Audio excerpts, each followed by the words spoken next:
Hello students, कैसे हैं आप लोग। आई होप आप लोग अच्छे होंगे। आज के इस वीडियो में हम लोग पढ़ेंगे हैलोफॉर्म अभिक्रिया। और हैलोफॉर्म अभिक्रिया क्या होती है इसको समझते हैं। इधर डेफिनेशन लिखी है लेकिन इसको बाद में देखते हैं। पहले हैलोफॉर्म अभिक्रिया होती क्या है, क्योंकि ये इम्पॉर्टेंट है, तो इसको अच्छे से समझिए और वीडियो को पूरा देखिए। तो जैसे कि आप जानते हैं कि CHCl3, इसका फॉर्मूला आपने देखा होगा कि ये क्या है, क्लोरोफॉर्म। ये क्लोरोफॉर्म है। क्लोरोफॉर्म में क्या होता है, क्लोरोफॉर्म में एक हाइड्रोजन है और 3 Cl लगे हुए हैं कार्बन से, तो ये है क्लोरोफॉर्म। और इसमें यहाँ पर CHBr3 अगर होता है तो इसे हम क्या कहते हैं, ब्रोमोफॉर्म कहते हैं।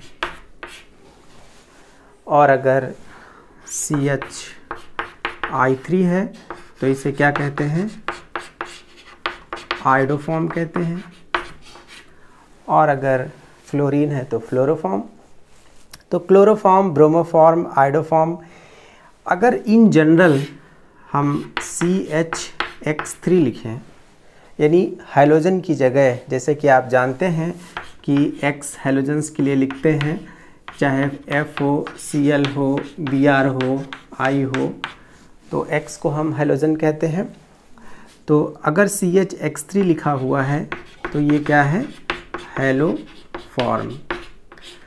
तो हैलोफॉर्म एक जो रिएक्शन हम लोग पढ़ने जा रहे हैं, इसमें हैलोफॉर्म बनता है, तो इसीलिए इस रिएक्शन को हम हैलोफॉर्म अभिक्रिया कहते हैं। और हम इस चैप्टर में पढ़ रहे हैं हैलोएल्केन्स चैप्टर में, क्योंकि क्लोरोफॉर्म क्या है, एक हैलोएल्केन है। इसमें 3 हैलोजन है तो ये एक ट्राई हैलोएल्केन है। तो क्लोरोफॉर्म को प्रिपेयर करने की अभिक्रिया या ब्रोमोफॉर्म या आयोडोफॉर्म को प्रिपेयर करने की अभिक्रिया इम्पॉर्टेंट है। तो देखते हैं कि इस हैलोफॉर्म अभिक्रिया में क्या होता है। ये देखिए, ये एक कंपाउंड है CH3COR। इसमें ये एल्काइल ग्रुप है, और एल्काइल ग्रुप छोटा भी हो सकता है, बड़ा भी हो सकता है, methyl, ethyl, propyl, pentyl, hexyl. तो हमें इधर ये कुछ भी हो सकता है। और यहाँ पर क्या है, CH3CO है। अब ये क्या है, ये एक फंक्शनल ग्रुप है, क्रियात्मक समूह है। और उसके बगल वाले कार्बन पर, ये अल्फा कार्बन है, उसके बगल वाले कार्बन पर हाइड्रोजन कितने लगे हैं, 3 लगे हैं। तो इन तीनों को मैं ऐसे लिख देता हूँ, ये ऐसे लिख देता हूँ, इससे कोई फ़र्क नहीं पड़ेगा। ये कंपाउंड है। अब इस अभिक्रिया में क्या होता है कि इसी तरह का कोई कंपाउंड लेके रिएक्शन को स्टार्ट करते हैं, जिसमें कार्बन से 3 हाइड्रोजन लगे हों। 3 लगे होना ज़रूरी है, 3 मस्ट है, और वो भी अल्फ़ा पोजीशन पे। तो अल्फ़ा का मतलब इसके बगल में ये फंक्शनल ग्रुप भी होना ज़रूरी है, ये कीटोनिक ग्रुप है। तो इसमें हम क्या मिलाते हैं, इसमें मिलाते हैं NaOH, और क्या मिलाते हैं, हैलोजन। 2 चीज़ मिलाते हैं, यानी NaOH और हैलोजन प्लस लिख देता हूँ, NaOH प्लस हैलोजन 2 चीज़ मिलाते हैं। तो NaOH में ये क्या है, OH माइनस क्या है, OH माइनस एक नेगेटिव आयन है, ऋणायन है, तो वो किसी पॉजिटिव चीज़ पर अटैक करेगा। तो आप जानते हैं कि ये ऋण विद्युती है ऑक्सीजन, तो इलेक्ट्रॉनों का पुल इस डायरेक्शन में होगा। तो यहाँ पर ये जितने हाइड्रोजन हैं सबके पास इलेक्ट्रॉनों की कमी होगी, तो सब पर पार्शियल पॉजिटिव चार्ज आएगा। पॉजिटिव चार्ज आएगा तो वहाँ पर ये OH माइनस अटैक करेगा, और इस तरह का अटैक जो है बेस का अटैक कहलाता है, क्योंकि ये कार्बन पर नहीं अटैक कर रहा है बल्कि कहाँ कर रहा है, हाइड्रोजन पर, क्योंकि हाइड्रोजन आसानी से यहाँ पर अवेलेबल हैं। तो ये एक्टिव हाइड्रोजन है, अल्फ़ा हाइड्रोजन है। तो यहाँ पर OH इस पर अटैक करेगा, यानी इस पर अटैक होगा और इसमें से ये हाइड्रोजन निकाल लेगा। तो यहाँ पर क्या होगा, -H2O। अब चूँकि तीनों हाइड्रोजन इक्विवेलेंट हैं, तीनों ही एक्टिव हैं, तीनों ही पार्शियल पॉजिटिवली चार्ज हैं, तो तीनों ही निकलेंगे। इसके लिए कितने NaOH चाहिए, 3। तो तीनों OH अगर अटैक करके हाइड्रोजन पर और तीनों H यहाँ से हटा देंगे तो H2O कितने चले जाएंगे, यानी H2O कितने निकलेंगे, 3। अब ये भी निकल गया, ये भी बाहर निकल गया, ये भी बाहर निकल गया, तीनों हाइड्रोजन निकल गए। तो हाइड्रोजन के निकलने के बाद चूँकि जो कार्बन है वो इलेक्ट्रॉन अपनी तरफ खींच रहा है तो इस पर 3 माइनस चार्ज आएगा। अब इसमें देखिए ये हाइड्रोजन जो लगा हुआ है यानी XX ये हाइड्रोजन है, तो हाइड्रोजन पर ये जो बॉन्ड है ऐसे हेटेरोलिटिक विषमांगी विदलन से इस पर माइनस चार्ज आएगा, इस पर प्लस। सॉरी, तीर की दिशा यहाँ गलत हो गई है तो मैं उसको फिर से बता रहा हूँ। दोनों एक्स के बीच में जो सहसंयोजक बंध है उसमें जो विषमांगी विदलन होगा तो तीर की जो दिशा है वो जिस तरफ होती है उस पर माइनस लगता है और दूसरे एक्स पर प्लस है। तो जिस एक्स पर प्लस है वो इलेक्ट्रॉन स्नेही है, उसे इलेक्ट्रॉन चाहिए, तो ऐसे माइनस कार्बन वाले कार्बन पर अटैक करेगा। तो इस तरह से जो X2 है यानी हाइड्रोजन है वो विषमांगी विदलन के द्वारा इलेक्ट्रॉन स्नेही बनाता है और फिर आक्रमण करता है। इलेक्ट्रोफाइल है जिसे कि इलेक्ट्रॉन चाहिए, ये क्या करेगा, ये उसी कार्बन से लग जाएगा, कहाँ से, जहाँ से हाइड्रोजन हटा है। तो अब ये X प्लस कितने चाहिए, 3 चाहिए, क्योंकि यहाँ पर 3 हाइड्रोजन हटे हैं, 3 माइनस चार्ज आया है, तो ये भी कितने चाहिए, 3 चाहिए। तो यहाँ मैं 3 लिख देता हूँ, यानी NaOH भी 3 चाहिए और हाइड्रोजन भी 3 चाहिए। तो ये जो है क्या करेगा कि जहाँ से हाइड्रोजन हटे हैं वहाँ पर लग जाएगा। तो मैं यहाँ बना देता हूँ, यहाँ पर Br लग गया, सॉरी यहाँ पर X लग गया, यहाँ पर X लग गया और यहाँ पर X लग गया और ये ऐसे कनेक्टेड है।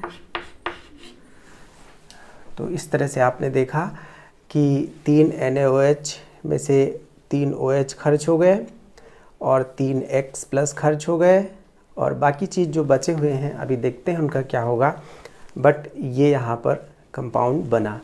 तो फर्स्ट स्टेप आपको समझ में आया होगा।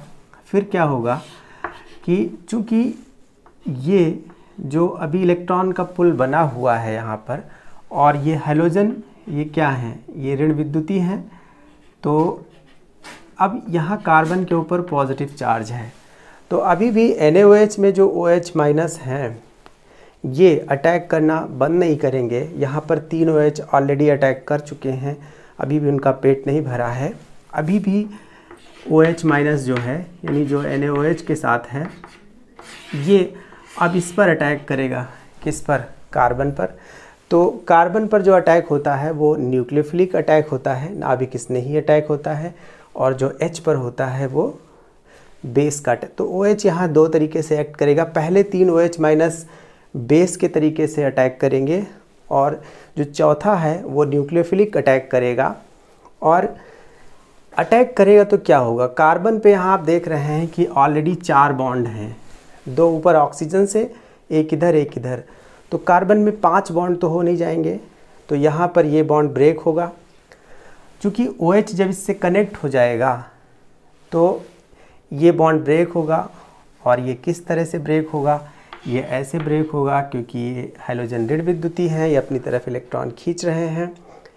तो इधर की तरफ अटैक, इधर की तरफ बॉन्ड ब्रेक होगा तो यहाँ पर C पर माइनस चार्ज आ जाएगा, ये हाइड्रोजन है, और यहाँ पर प्लस कार्बन से OH लग जाएगा। तो मैं OH को यहाँ जोड़ दे रहा हूँ। तो आप देख रहे हैं कि ये जो OH है ये C से जुड़ गया। थोड़ा मैं नीचे लिख देता हूँ तो ये बहुत अच्छे से समझ में आ जाएगा। यहाँ पर ये OH है, ये OH जो है इस कार्बन से जुड़ गया, ये बॉन्ड ऐसे ब्रेक हो गया। चूँकि इसके ब्रेक होने से इस पर प्लस चार्ज आया और इस पे माइनस है ही है, तो यहाँ पर ये जुड़ गया। तो ये जो पार्ट है ये कार्बोक्सिलिक एसिड में कन्वर्ट हो गया, ऑक्सीडाइज हो गया यहाँ पर। और ये जो है ये कार्बन पर यहाँ माइनस है, तो जब माइनस होता है कहीं पर इलेक्ट्रॉन का एक्सेस होता है, कहीं पर अधिकता होती है या कमी होती है, तो वहाँ पर फिर चीज़ें रुकती नहीं हैं। इस जो चेंजेस हैं वो फर्दर इसमें क्या होगा कि ये जो यहाँ पर H है, यानी ऑक्सीजन और हाइड्रोजन जो यहाँ पर हैं, ये बॉन्ड पोलर है, तो ये हाइड्रोजन जो है यहाँ से कहाँ आ जाएगा, यहाँ पर आ जाएगा और इससे जुड़ जाएगा।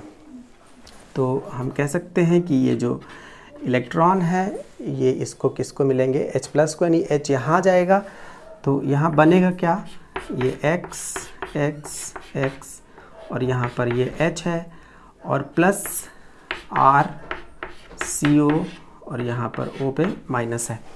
तो O का जो माइनस है ये बरकरार रहेगा और यहाँ पर ये जितने सोडियम हैं, सोडियम आयन, ये यहाँ पर लग जाएंगे। सोडियम आयन यहाँ भी बचे थे, सोडियम आयन यहाँ भी बचे थे, तो ये सोडियम आयन यहाँ पर लग जाएंगे। तो यहाँ पर ये जो है किस में चेंज हो जाएगा, एक तरह से देखा जाए तो यहाँ पर Na लग जाएगा, NaO, और ये COR, ये सोडियम कार्बोक्सिलेट आयन, यानी सोडियम कार्बोक्सिलेट में कन्वर्ट हो जाएगा, RCOONA, तो यहाँ RCO और ONA आ गया। और ये जो पार्ट था आप देख रहे हैं कि ये कार्बन से जो 3 हाइड्रोजन लगे थे, यहाँ पहले हाइड्रोजन आ गए, फिर ये बॉन्ड ब्रेक हो गया, इस पे H लग गया। तो यही क्या है, यही चीज़ तो हैलोफॉर्म है, यानी इसी को हम क्या लिख सकते हैं, CH(X3). तो ये है हैलोफॉर्म। तो इस रिएक्शन में अब आप देख रहे हैं कि यहाँ पर 3 सोडियम आयन बचे थे, यहाँ पर 1 सोडियम आयन बचा था, तो एक तो यहाँ पे लग जाएगा और बाकी यहाँ पर 3 जो X- भी तो हैं, तो यहाँ पर 3 X- और 3 Na+ क्या बन जाएगा, यहाँ पर 3 NaBr। तो इसमें जो कंप्लीट रिएक्शन है उसमें इसका मॉलिक्यूल कितना खर्च हुआ, 1 NaOH कितने लगे, 4, 3 यहाँ और 1 यहाँ। तो ये बात ध्यान रखना है कि इस हैलोफॉर्म अभिक्रिया में 3 1 4 NaOH खर्च होते हैं और 3 क्या खर्च हुए, हैलोजन खर्च हुए। तो इसमें एक क्या बना, हैलोफॉर्म बना, एक तो यहाँ हैलोफॉर्म बना, और ये RCOONA कितने बने, 1 बना, क्योंकि यहाँ पर ये मॉलिक्यूल एक ही है तो ये एक ही बनेगा। और इसमें लास्ट में NaBr कितने बनेंगे, सॉरी NaX कितने बनेंगे, 3। तो X की जगह अगर हम, जैसे X की जगह हम क्या ले सकते हैं, Cl ले सकते हैं, Br ले सकते हैं, I ले सकते हैं, क्योंकि फ्लोरीन ज़्यादा रिएक्टिव है तो उसको हैंडल करना काफ़ी डिफ़िकल्ट होता है, तो इसलिए ज़्यादातर रिएक्शंस इनके साथ कराई जाती हैं। तो X की जगह हम यहाँ पर Cl2 Br2 I2 के साथ रिएक्शन करा सकते हैं। अगर यहाँ पर ये मैं ऐसे लिख देता हूँ, Cl2 Br2 I2, इन तीनों में से कुछ भी ले सकते हैं। अगर यहाँ पर हमने Cl2 लिया है तो क्या बनेगा, क्लोरोफॉर्म, यानी क्लोरोफॉर्म हम ऐसे बना सकते हैं। अगर Br2 यूज़ करेंगे तो क्या बनेगा, ब्रोमोफॉर्म बनेगा। अगर I2 हम लेंगे तो यहाँ पर क्या बनेगा, आइडोफॉर्म बनेगा। तो क्लोरोफॉर्म जो है एक लिक्विड है और ब्रोमोफॉर्म क्या है, लिक्विड है, और आइडोफॉर्म क्या है, आइडोफॉर्म येलो कलर का सॉलिड है, येलो कलर के उसके क्रिस्टल्स होते हैं, प्रेसिपिटेट बनता है येलो। तो आइडोफॉर्म बनते ही पता चल जाता है कि हाँ ये रिएक्शन सक्सेसफुली कंप्लीट हो गया और यहाँ पर ये कंपाउंड का स्ट्रक्चर ऐसे है, क्योंकि कार्बन पे अगर 3 हाइड्रोजन होंगे और ये सब चीज़ें होंगी तभी जो है आइडोफॉर्म बनेगा। तो इस रिएक्शन में अगर यहाँ पर CH3CO, यहाँ पर R की जगह क्या क्या हो सकता है, कुछ भी हो सकता है। जैसे यहाँ पर R की जगह अगर जैसे हमने लिख दिया CH3, R की जगह हमने लिख दिया CH3CO CH2CH3, R की जगह हमने लिख दिया CH3CO, H लिख दिया, यहाँ पर हाइड्रोजन भी हो सकता है, और हमने CH3CO यहाँ पर कोई L मान लिया हमने, ये लिख दिया। तो यहाँ R से मतलब एल्काइल ग्रुप से ही नहीं है सिर्फ, यहाँ पर और भी ग्रुप्स हो सकते हैं। तो यहाँ पर मैं G लिख देता हूँ, और ये जो ग्रुप हैं यहाँ पर, ये G की जगह मैंने जो यूज़ किए हैं, G के साथ इतने पार्ट का होना ज़रूरी है ये अभिक्रिया होने के लिए। यानी इसकी अभिक्रिया अगर हम कराएंगे किससे, NaOH से और Br2 से कराएंगे तो क्या होगा। तो पहली चीज़ तो NaOH कितने लगेंगे, 4 लगेंगे, ये आपने देख लिया। Br2 कितने लगेंगे, 3 लगेंगे, सही लिखा था। तो इसमें बनेगा क्या, एक तो इतने पार्ट के साथ यहाँ पर क्या बनेगा, CH Br3 बनेगा, ये क्या है, ब्रोमोफॉर्म, प्लस ये जो इधर वाला ग्रुप है, यानी ये पूरा पूरा यहाँ से ये कार्बोक्सिलिक में कन्वर्ट होगा, बाद में वो सोडियम के साथ सॉल्ट बनाएगा। तो क्या बनेगा, CH3COONA। तो ये CH3COONA बन जाएगा, चाहे उल्टा लिखो चाहे सीधा, समझ गए होंगे आप। और प्लस 3 तो H2O निकले थे, आपने देखा था स्टार्टिंग में ही, 3H2O, और 3 जो है क्या बनेंगे, NaBr बनेंगे। तो इस तरह से टोटल Br यहाँ पर कितने हैं, 3 यहाँ 3 यहाँ, 6 Br यहाँ पर है, 4 Na, यानी 3 यहाँ और 1 यहाँ, 4 Na। और ये जो है ये क्या है, ब्रोमोफॉर्म है। तो जब भी ब्रोमोफॉर्म बनाने की अभिक्रिया आए आप ऐसे बना सकते हैं, क्लोरोफॉर्म बनाने की आए तो आप यहाँ पर Cl2 इस्तेमाल कर सकते हैं, क्लोरीन, तो क्लोरोफॉर्म बनेगा, यहाँ भी चेंजेस करेंगे। अब अगर CH3 की जगह CH2CH3 है, तो आपने यहाँ देखा कि जब ये वाला ग्रुप है तो यहाँ पर ये आया है। अब अगर ये वाला है तो यहाँ पर बस सारी चीज़ें सेम रहेंगी, बिल्कुल सारी चीज़ें सेम रहेंगी, बस यहाँ पर क्या होगा, CH3CH2COONA, और बाकी सारी चीज़ें सेम बनेंगी। तो सिर्फ ये ग्रुप यहाँ पर है, इसलिए यहाँ पर भी ये ग्रुप आ जाएगा। तो बार बार यही चीज़, इसमें हाइड्रोजन है तो वहाँ पर हाइड्रोजन आ जाएगा, यहाँ पर फिनाइल ग्रुप है तो उसमें फिनाइल आ जाएगा। तो ये हैलोफॉर्म रिएक्शन इम्पॉर्टेंट है, और ये किसी न किसी रूप में, चाहे कन्वर्जन में, चाहे टिप्पणी लिखने को आए कि शॉर्ट नोट लिखिए हैलोफॉर्म रिएक्शन क्या होती है, इसकी इम्पोर्टेंस क्या है। इसकी इम्पोर्टेंस है, पहली चीज़ तो आयोडोफॉर्म टेस्ट के नाम से इसको जो है पूछा जाता है कि आयोडोफॉर्म टेस्ट से आप क्या समझते हैं, आयोडोफॉर्म टेस्ट क्या होता है। तो आयोडोफॉर्म टेस्ट क्या होता है ये हम एक दूसरे वीडियो में देखेंगे। तो आपने देखा कि ये जो कार्बोनिल ग्रुप है, यानी ये फंक्शनल ग्रुप है, इसके बगल में अगर CH3 है, यानी ये मिथाइल कीटोन है, तो फिर ये हैलोफॉर्म रिएक्शन होती है, ये हैलोफॉर्म अभिक्रिया होती है। लेकिन क्या होता है कि अगर यहाँ पर जैसे CH3COH है और यहाँ पर कोई ग्रुप लगा हुआ है, अब ये कार्बन में 3 ही बॉन्ड हैं तो एक इसमें H भी लगना चाहिए, तो मैं यहाँ बगल में लिख देता हूँ। अगर ये चीज़ है तो क्या होता है कि जब इस पे NaOH और Br2 हम लगाते हैं, चूँकि Br2 ऑक्सीकारक है, Br2 ऑक्सीकारक होने की वजह से इसमें ये 2 हाइड्रोजन इसमें से निकाल देता है।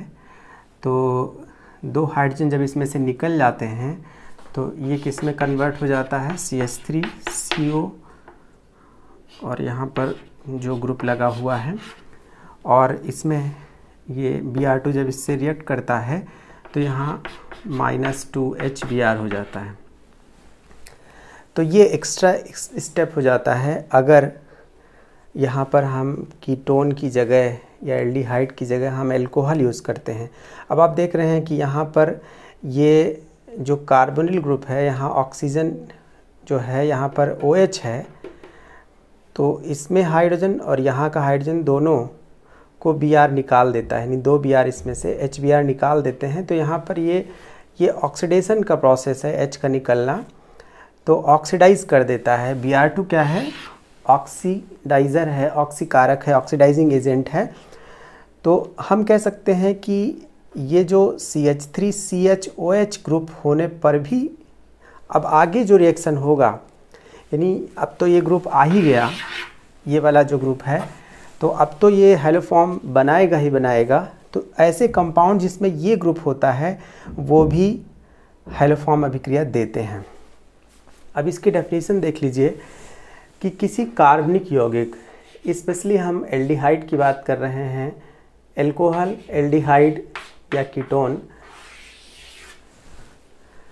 तो ये जो कंपाउंड होते हैं इनमें अगर ये ग्रुप होता है CH3CO या CH3CHOH समूह होता है, तो ऐसे यौगिकों की अभिक्रिया जब NaOH + X2 से कराई जाती है तो CHX3 यानी हैलोफॉर्म बनता है। इसे हैलोफॉर्म अभिक्रिया कहते हैं। तो आई होप सो इस वीडियो में आप समझ गए होंगे कि हैलोफॉर्म अभिक्रिया क्या होती है। Thank you for watching this video.